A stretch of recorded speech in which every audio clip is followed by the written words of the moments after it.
ऐसे परिवार में हुई है जो गांव में रहता है। भले ही ये 21वीं सदी है, लेकिन देविका की ससुराल वालों की सोच वो तो 18वीं सदी से आगे बढ़ी ही नहीं। आइए जानते हैं क्या होगा जब शहर की पढ़ी लिखी और मॉडर्न लड़की फंस जाएगी संकीर्ण मानसिकता वाले माहौल में।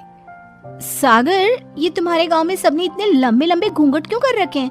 और ये सब मुझे इतना घूर घूर कर क्यों देख रहे हैं? अरे यार, तुम भी घूंघट कर लो ना, इसीलिए तो देख रहे हैं सब तुम्हें। कम ऑन सागर, मैं घूंघट नहीं कर सकती, तुम्हें पता है ना मैं कौन हूँ।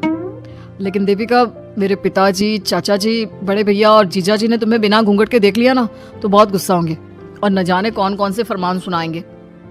घर चलो, देखा जाएगा जो होगा। सागर देविका से कई बार कहता है कि वो घूंघट कर ले, लेकिन देविका सागर की नहीं सुनती और अपने ससुराल के दरवाजे पर पहुंच जाती है। जब देविका वहां पहुंचती है तो देखती है कि उसकी सास बिमला, चाची सास कम्मो और जेठानी सुजाता ने लंबा सा घूंघट कर रखा था, पर उनकी ननद बीना ने घूंघट नहीं किया हुआ था। लेकिन हाँ, उसने सर पर सलीके के साथ दुपट्टा जरूर ओढ़ा हुआ था। सागर अपनी पत्नी को सबसे मिलवा रहा होता है, तभी सागर के पिता जोगिंदर बोलते हैं, सागर, तूने बहू को इस घर के तौर तरीके नहीं समझाया।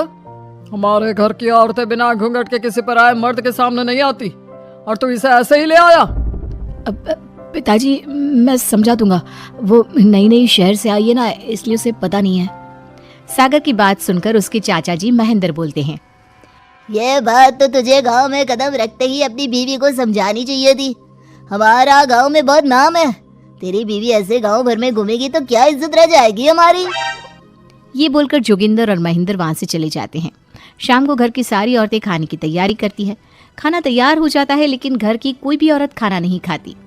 बहुत रात हो जाती है, तब देविका कहती है, सासू माँ, खाना बने हुए तो देर हो गई, रात भी बहुत हो गई है, हम लोग खाना क्यों नहीं खा रहे हैं? अरे बहू, ये क्या बोल रही हो? हमारे यहाँ घर की औरतें तब तक खाना नहीं खाती जब तक घर के मर्द खाना ना खा ले। लेकिन इतनी देर हो गई, आप सबको भूख नहीं लग रही क्या?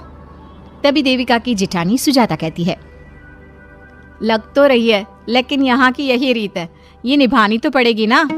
भाभी जी, ये रीत नहीं है, औरतों को प्रताड़ित करने का एक तरीका है। अगर इस घर के आदमी पूरी रात नहीं आए तो पूरी रात खाना नहीं खाओगी क्या?